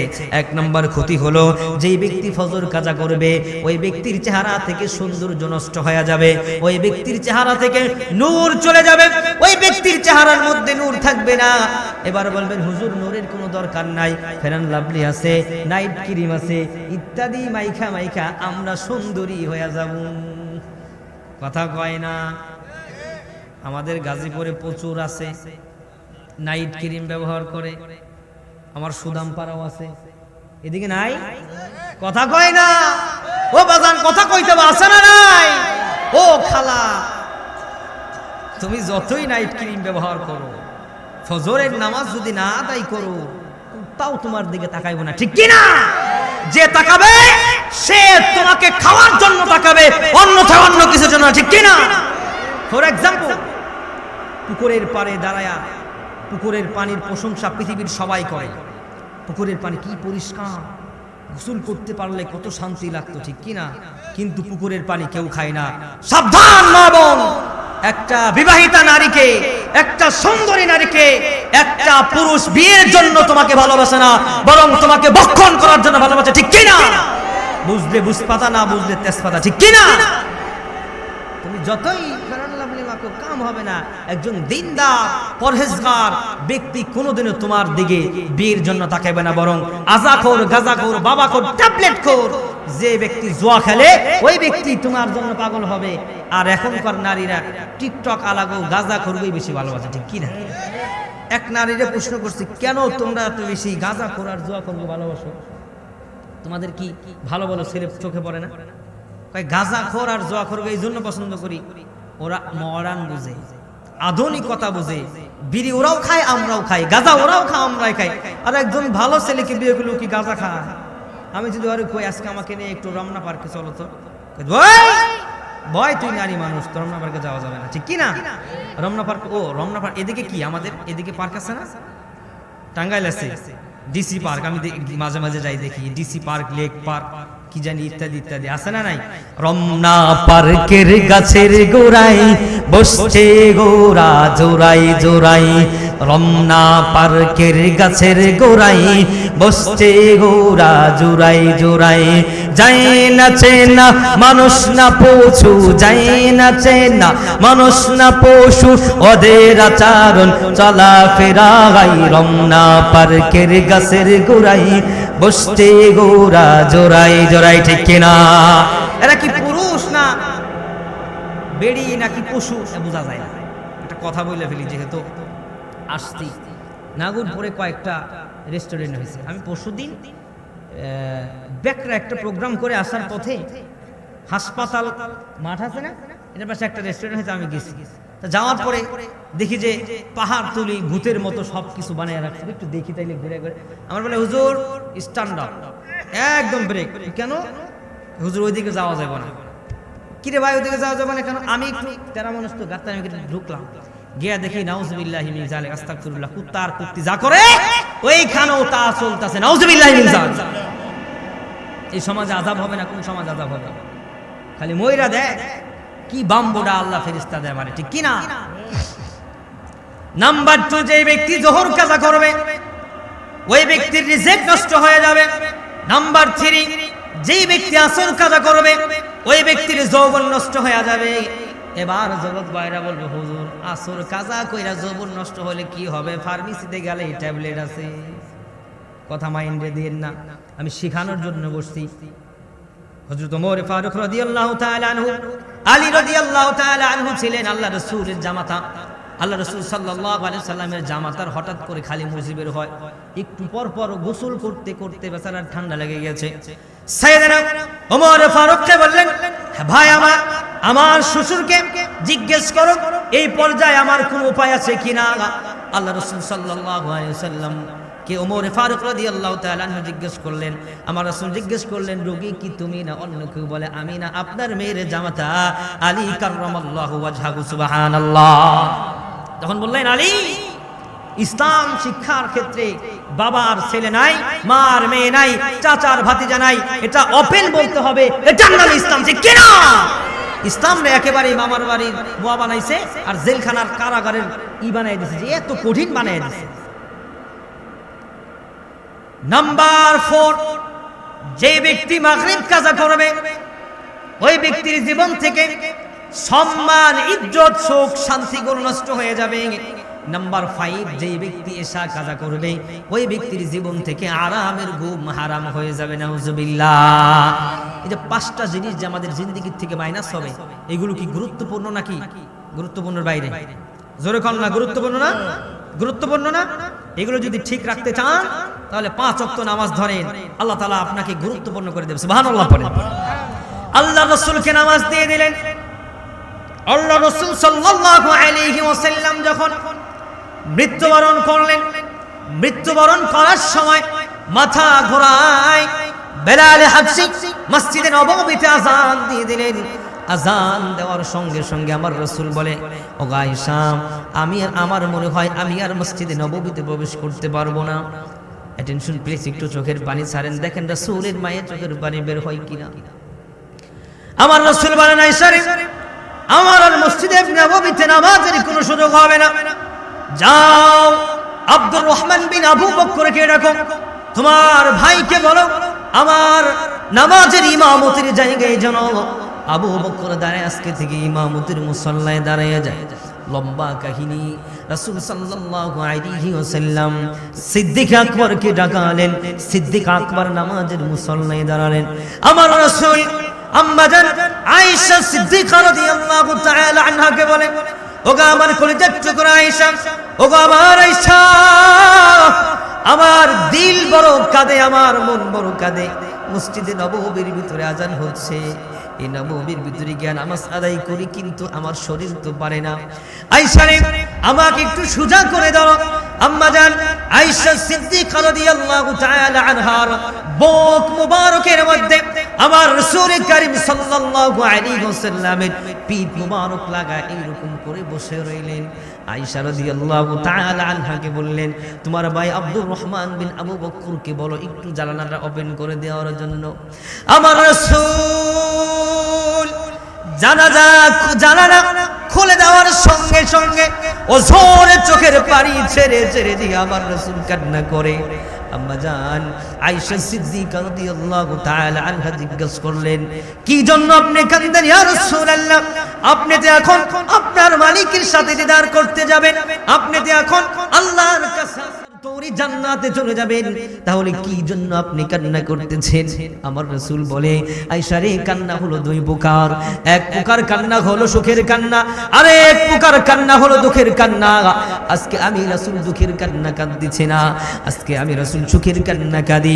আমি রাসূল মসজিদে নববীতে নাই, আমি রাসূল মসজিদে নববীতে নাই, তবু আমার মসজিদে নববীতে নামাজ আদায় হয়। আমি রাসূল এই জন্য কান্না করি, এই মসজিদে নববীতে, এই ভূখণ্ডের ভিতরে, এই মদিনা শহরে, এই জমিনের ভিতরে নামাজ কায়েম করার জন্য যখন আমি আমার মাতৃভূমিতে দাওয়াত দিলাম, আমার মাতৃভূমিরা আমাকে আঘাত করলো, আমার আপনজন যখন আমার দাওয়াত গ্রহণ করলেন না, আত্মবিশ্বাস নিয়ে, ভালোবাসা নিয়ে, আশা নিয়ে, ভরসা নিয়ে তায়েফের ময়দানে গেলাম। তায়েফের ময়দানে যাওয়ার পরে তায়েফবাসীরা নিষ্ঠুরভাবে আমার সাথে খারাপ ব্যবহার করলো। একবার নয়, দুইবার নয় রে আয়েশা, আমি রাসূলের গায়ে মশা আর মাছি বসা হারাম ছিল। আমি রাসূলকে পশু পাখি পর্যন্ত সম্মান দিত। আমি রাসূলের গায়ের মধ্যে পাথরের আঘাত করতে করতে করতে করতে আমি রাসূলকে একবার নয়, দুইবার নয়, দুইবার তিনবার অজ্ঞান করে ময়দানের মধ্যে বেহুশ করে ফেলে দিল। আমি রাসূল সহ্য করতে পারলাম না। আমি রাসূল শেষবারে যখন আমার হুঁশ ফিরল, তখন আমি ডানে আর বামে, সামনে পিছনে তাকাইয়া যখন দেখলাম তায়েফবাসীর নিষ্ঠুর বেঈমানেরা, নিষ্ঠুরবাসীরা দূরে সরে গিয়েছে। আমি রাসূল রওনা করলাম। একটা বর্ণনায় আমার রাসূল দৌড়ে গিয়েছে, আর একটা বর্ণনায় আমার রাসূল হেঁটে হেঁটে গিয়েছে। আমার রাসূল ওই সময় আম্মা জান আয়েশা সিদ্দিকা রাদিয়াল্লাহু তাআলা আনহাকে বলেন, আমি দৌড়ে গেলাম। যাওয়ার পরে একটা আঙ্গুরের বাগানে প্রবেশ করলাম। আঙ্গুরের বাগানের দারোয়ান দৌড়ে চলে আসলো। আমার সুন্দর চেহারার মধ্যে ক্ষত বিক্ষত দেখে আমাকে ডেকে ডেকে বলল, ইয়া আইয়ুহাস শাবাব, মান আনতা, তুমি কে? মান হুয়া, কে তুমি? কোথা থেকে তুমি এসেছো? আইনা, কোথা থেকে এসেছো? কে তোমাকে এরকম ক্ষত বিক্ষত করছে? এত সুন্দর চেহারা দেখলেই তো দুঃখ দূর হয়ে যায়, সুন্দর চেহারা দেখলেই তো কষ্ট দূর হয়ে যায়। তোমার চেহারার দিকে তাকিয়ে আমার বড় মায়া হয়েছে, তোমার চেহারার দিকে তাকায়া আমার বড় ভালোবাসা পয়দা হয়েছে। কে তোমাকে মারলো? একটু আমাকে বলো, কে তুমি? আমার রাসূল বলে, আমি কে এটা পরে বলবো, আগে বলো তোমার নাম আদ্দাস কিনা, তোমার বাড়ি নিনওয়া শহরে কিনা? সুবহানাল্লাহ। আদ্দাস বলে, আমার বাড়ি নিনওয়া শহরে। সেটা তুমি কিভাবে বুঝলা? আমার নাম আদ্দাস, সেটা তুমি কিভাবে বুঝলা? তোমার গলা দিয়ে কথা বের হচ্ছে না, তোমার জবান দিয়ে কথা বের হচ্ছে না, একটু পানি পান করো। আমার রাসূল পানি খাওয়া আমাদেরকে শিক্ষা দিলেন, আমার রাসূল বাথরুম করা আমাদেরকে শিক্ষা দিলেন, আমার রাসূল স্বামী স্ত্রী সহবাস করা শিক্ষা দিলেন, আমার রাসূল কৃষি কাজ করা শিক্ষা দিলেন, আমার রাসূল পার্লামেন্ট চালানো শিক্ষা দিলেন, আমার রাসূল রাষ্ট্র পরিচালনা করা শিক্ষা দিলেন, আমার রাসূল ব্যবসা করা শিক্ষা দিলেন। আমার রাসূল বলেন, পৃথিবীতে যা কিছু আছে সব কিছু বুইস্তু মুআল্লিমান, আমি আমার উম্মতকে সব শিক্ষা দিয়ে দিলাম। সুবহানাল্লাহ। আমার রাসূল আঙ্গুরের জুসের গ্লাসটা হাতে নিলেন, হাতে নিয়ে ডান হাত দিয়ে ধরে বিসমিল্লাহ পড়ে 3 চাষে 3 চুমুকে আমার রাসূল জুস পান করলেন। তখন আদ্দাস চিন্তা করেছে, এ তো দুনিয়ার কোন সাধারণ ব্যক্তি নয়, গোটা মক্কা নগরীতে এমন সুন্দর করে পানি পান করতে কাউকে দেখি নাই। সুবহানাল্লাহ। তখন চিন্তা করলেন, যেহেতু তুমি ভিন্ন প্রকৃতিতে পানি পান করেছ, আর কেউ হবে না, তোমার জন্যই তো আমি 1 যুগের অধিক আমি একটা ইহুদির বাড়িতে গোলামি করতেছি, তোমার নাম কি আহমদ, তোমার নাম কি মুহাম্মদ, সুবহানাল্লাহ পড়েন। বলে হ্যাঁ আমার নাম আহমদ, আমার নাম মুহাম্মদ। আব্বাস আর একটা মুহূর্ত দেরি করলেন না, আল্লাহর রাসূলের কদমে পড়ে গিয়ে বললেন আশহাদু আল্লা ইলাহা ইল্লাল্লাহু ওয়া আশহাদু আন্না মুহাম্মাদান আবদুহু ওয়া রাসূলুহু সাল্লাল্লাহু আলাইহি ওয়াসাল্লাম। ওই রাসূল আয়েশাকে, আম্মা জান আয়েশা রাদিয়াল্লাহু তাআলা আনহাকে ডেকে ডেকে বলে আয়েশা রে, এই নামাজ কায়েম করার জন্য দান দান শহীদ করেছি, নামাজ কায়েম করার জন্য মাথায় বল্লম নিক্ষেপ করেছি। আজকে আমি দুঃখের কান্না কাঁদে না রে, বহু কেঁদেছি তায়েফের ময়দানে, বহু কেঁদেছি মক্কা নগরীতে, আজকে কাঁদি আমি মসজিদে নববীতে নাই, কিন্তু আমার মসজিদে আজকে নামাজ প্রতিষ্ঠা হয়। সুবহানাল্লাহ, খুশিতে কান্না করি, এই জন্যই কাঁদি, আজকে মসজিদে নববীতে আমি না থাকা অবস্থায় নামাজ হয়। সুবহানাল্লাহ। আপনারা মসজিদ দিয়েছেন তাই না? আপনারা মৃত্যুবরণ করবেন, আমরা মৃত্যুবরণ করব, আমাদের সামনে ভবিষ্যৎ প্রজন্ম আছে, তারা আসবে, তারা এই মসজিদে নামাজ আদায় করবে, আমরা এই কবরস্থান থেকে শুয়ে শুয়ে দেখব, ঠিক কিনা? মসজিদেরই পাশে আমায় কবর দিও ভাই, যেন ঘরে থেকেও মুয়াজ্জিনের আজান শুনতে পায়। কবি সম্রাট কাজী নজরুল ইসলাম কেন এই গান গেয়েছেন, কেন এই কবিতা আবৃত্তি করেছেন? কারণ সে জানে কবরের পাশে থেকে যদি কেউ দোয়া করে, কেউ কোরআন তেলাওয়াত করে, কেউ আল্লাহ তাআলার নাম জপে, ওই কবরে 40 দিন পর্যন্ত আযাব বন্ধ হয়ে যায়। সুবহানাল্লাহ, চিৎকার মেরে করে আল্লাহু আকবার, জবান খুলে করে আল্লাহু আকবার। আপনারা ভাগ্যবান, মসজিদের সাথে আপনাদের কবরস্থান। এই কবর থেকে নামাজে দাঁড়ালে আলহামদুলিল্লাহি রাব্বিল আলামিন, কবরবাসী শুনে কি শুনে না? জোরে বলেন, শুনে কি শুনে না? আর রহমানির রহিম, কবরবাসী শুনে কি শুনে না? আল্লাহ রাসূলের কথা মিথ্যা হতে পারে না। আল্লাহ রাসূল বলেন ওই কবরের আযাবগুলো আল্লাহ মাফ করে দেয়। সুবহানাল্লাহ। এই মসজিদটাকে আরো সুন্দর করার, আরো পরিপাটি করার প্রয়োজন আছে না নাই? জোরে বলেন, আছে না নাই? এই মসজিদ পরিপাটি করতে চাই কে কে? আল্লাহর ঘর সুন্দর করতে চাই, দু হাত তুলে আল্লাহকে দেখাই। নারে তাকবীর, নারে তাকবীর। আল কোরআনের আলো, আল হাদিসের আলো, নারে তাকবীর। হাত নামায়েন না, হাত নামায়েন না। এবার আমি বলবো আল কোরআনের আলো, আপনারা বলবেন সংসদে জ্বালো। পারবো না? পারবো না? এবার যদি কোরআনের আইন সংসদে না জ্বালতে পারি, মার একটাও নিচে পড়বে না, সব শরীরে পড়বে, ঠিক কিনা? হ্যাঁ, রেডি? এবার কাশি দেন, জোরে কইবেন, কারণ আমার আলোচনা প্রতি সপ্তাহে, যারা যুবক আছে তারা বোঝো, 1 মিলিয়ন 2 মিলিয়ন প্রতি সপ্তাহে 2-4টা ভাইরা, এই জন্য জোরে বলতে হবে, সারা বিশ্ব দেখে। আমি বলবো আল কোরআনের আলো, আপনারা বলবেন সংসদে জ্বালো, ঠিক? হ্যাঁ, রেডি? আমি দিছি কাশ, আপনারাও দেন জোরে জোরে। আল কোরআনের আলো, আল হাদিসের আলো, আল কোরআনের আলো, নারে তাকবীর। শোনো শোনো মিরকুটিয়াবাসী, শোনো শোনো রায় মিরকুটিয়াবাসী, শোনো দিয়া মন, ভালো লাগলো 26 সালের 16ই জানুয়ারি মাহফিল আয়োজন। হায় রে ভালো লাগলো শুক্রবারের মাহফিল আয়োজন। এই মাহফিলের সভাপতি জনাব হান্নান শিকদার সাহেব দাগাই, আরো আছেন আনে গোলা ইমানদার সবাই। সবাই আমরা আল্লাহর গোলাম, সবাই আমরা আল্লাহর গোলাম, জান্নাতে যাইতে চাই। কারা কারা জান্নাতে যাইবেন হাতে লারা দেন সবাই, হাতে লারা দেন সবাই। দিন ইসলামের পথে চলবো, চিল্লায় আল্লাহু আকবার বলেন সবাই। নারে তাকবীর। হাত নামান, কষ্ট হয়, চলবে চলবে। কতক্ষণ? মেলাক্ষণ গেছিলাম বাজান ময়মনসিংহ নালদাইল থানা, ছিল না বাজান আমার জানা, মুরব্বী একজন কয় সকাল 8টা পর্যন্ত। আমাকে চাচা ফজরের নামাজ একদিন না পড়লো কিছুই হয় না।